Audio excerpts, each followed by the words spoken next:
What if one of the biggest threats to your relationship with God doesn't look sinful at all? What if it looks successful, spiritual, even blessed? Some of the most dangerous traps aren't the ones that pull Christians away from church. They're the ones that keep believers convinced they're exactly where God wants them to be. Today, we're exposing 6 spiritual traps that thousands of sincere Christians mistake for God's blessing. First, success without surrender. Some open doors are not rewards. They are quiet tests of your heart. Not every opportunity is an assignment from God. Some simply reveal what you love most. Success can grow while your soul slowly grows silent. More income is exciting. More influence feels meaningful. More opportunities seem impossible to refuse. Yet none of them guarantee God's approval. A full calendar can hide an empty prayer life. Busy hands can slowly replace a surrendered heart. Ministry can become more important than meeting with Jesus. Serving God never replaces knowing Him. Achievement easily becomes a new identity. Dependence quietly turns into self-confidence. That change rarely happens overnight. It happens one small compromise at a time. You still worship. You still believe. But your heart begins chasing results instead of Christ. Jesus said, "Seek first His kingdom." Matthew 6:33. Notice what comes first. His kingdom, before every opportunity. Israel entered abundance and slowly forgot the one who provided it. Deuteronomy 8 gives that warning with remarkable clarity. Prosperity is a gift. Forgetfulness is the danger. God measures faithfulness before visible success. Heaven celebrates obedience more than applause. Ask yourself one honest question today.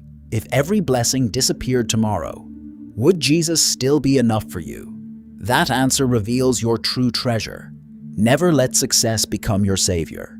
Let surrender remain your greatest victory, because the next spiritual trap is even harder to recognize. Second, comfort that slowly kills conviction. Sometimes the greatest danger isn't pressure. It's comfort that asks nothing from your faith. Not every peaceful season is God's peace. Some comfort slowly silences conviction. Everything feels fine. Nothing feels urgent. Prayer becomes routine instead of relationship. The Bible stays open, but your heart stays closed. You stop expecting God to interrupt your plans. You stop asking difficult questions. Growth quietly becomes optional. Days become predictable. Faith becomes familiar. Then spiritual hunger begins to disappear. Hebrews reminds us that God disciplines those He loves. Real love refuses to leave us unchanged. When was the last time God challenged your comfort? When did your prayers require real faith? When did obedience cost you something? James says faith grows through testing. Without stretching, strength slowly fades. Jesus said, "Take up your cross daily and follow me." Following Christ was never meant to feel effortless. Comfort can become a beautiful distraction. It whispers, "Stay where it's safe." The Holy Spirit often whispers, "Come a little deeper." One voice protects convenience. The other transforms your life. Don't mistake a quiet routine for a growing faith. God isn't calling you to spiritual survival. He's calling you to spiritual maturity. Ask Him to awaken what comfort has put to sleep, because the next blessing may begin where comfort finally ends. And that's where real transformation starts. Third, constant validation that replaces God's voice. Some voices become so familiar, you stop noticing God's. Not because they are loud, because they always applaud you. The danger isn't having influence, it's needing it to feel valuable. Many believers quietly begin serving for approval, not because they plan to, because appreciation feels good. One compliment becomes expected, one post becomes another. Soon, silence feels like failure. You check reactions more than your own heart. You wonder who noticed. Instead of asking what God noticed, Jesus warned about this. Be careful not to practice your righteousness before others to be seen by them. Matthew 6:1. The trap isn't popularity. The trap is depending on popularity. Approval releases pleasure. Your brain starts craving it. Without realizing it, recognition becomes your reward. And God's voice becomes easier to ignore. Paul asked one piercing question. If I were still trying to please people, I would not be a servant of Christ. Galatians 1:10. That question still searches every heart. Would you keep serving if nobody ever thanked you? Would you stay faithful if nobody ever shared your message? John wrote that some believed Jesus, but loved human praise more than God's praise. John 12:43 reveals how subtle that temptation can become. God never asked you to impress people. He asked you to remain faithful. Because the next spiritual trap doesn't flatter your ego, it convinces your mind. Fourth, knowledge without transformation. Some believers know God's word better than they know God's voice. Knowledge can fill your mind while your heart stays untouched. Reading another chapter is easier than forgiving one person. Listening is not the same as surrendering. Bible studies multiply. Podcasts keep playing. Books keep stacking. Theology debates keep growing. Yet bitterness quietly survives. Pride quietly survives. Disobedience quietly survives. Information feels like spiritual progress. But information never replaced transformation. God never asked for educated hearts alone. He asked for obedient ones. James 1 reminds us to be doers, not hearers only. Truth ignored slowly hardens the soul. Every verse carries an invitation to change, not simply another fact to remember. Ask yourself one honest question. Has Scripture changed your reactions? Has it softened your pride? Has it deepened your compassion? Has it made you quicker to forgive? Or have you only become harder to correct? Knowledge without obedience creates spiritual illusion.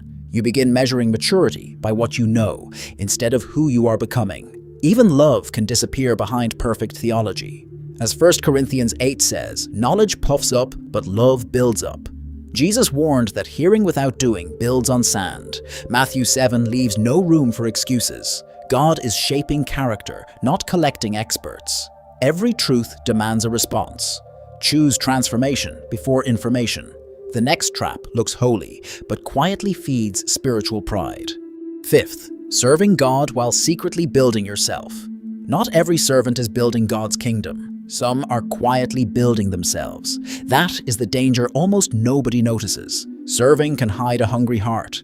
Teaching can feed a silent ego. Leading can become an addiction. Helping can become a performance. Giving can become a search for applause. The work looks holy, but the motive slowly changes. You begin needing to be noticed. You want your absence to be felt. You crave influence more than obedience. Recognition starts replacing surrender. People become your mirror. Their praise becomes your reward. Without realizing it, ministry becomes your identity. You stop asking if God is pleased. You start wondering if people are impressed. Jesus warned against this very spirit. He said they did everything to be seen by others. Matthew 23 exposes hearts before actions. God always looks deeper than appearances. He examines what nobody else can see. 1 Samuel 16 reminds us of that truth. The greatest ministry is often invisible. Faithfulness matters more than attention. Philippians 2 points us toward Christ. He chose humility instead of recognition. He served without demanding significance. Ask yourself one honest question. If nobody thanked you, would you still obey? If nobody remembered your name, would you still serve? That answer reveals who your ministry truly belongs to. The final trap is even harder to recognize. Sixth, mistaking God's patience for God's approval. Sometimes God's silence is not His approval. It may be His patience. Many believers confuse the two. Life still feels blessed. The doors are still opening. Prayers still seem answered. So the heart quietly assumes, God must be pleased with me. But Scripture gives a different warning.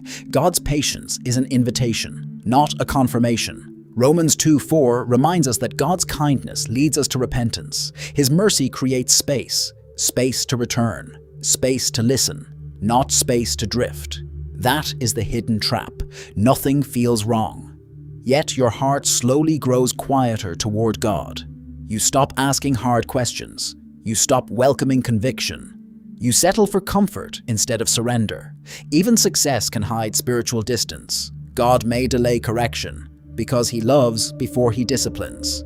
Hebrews 12 teaches that the Lord disciplines those He loves.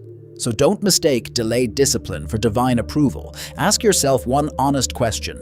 If God whispered, "Leave this behind," would you obey? Or would success become your excuse? Revelation 3 says, "Be earnest and repent." The safest place is not where every door opens. It is where your heart still trembles at God's voice.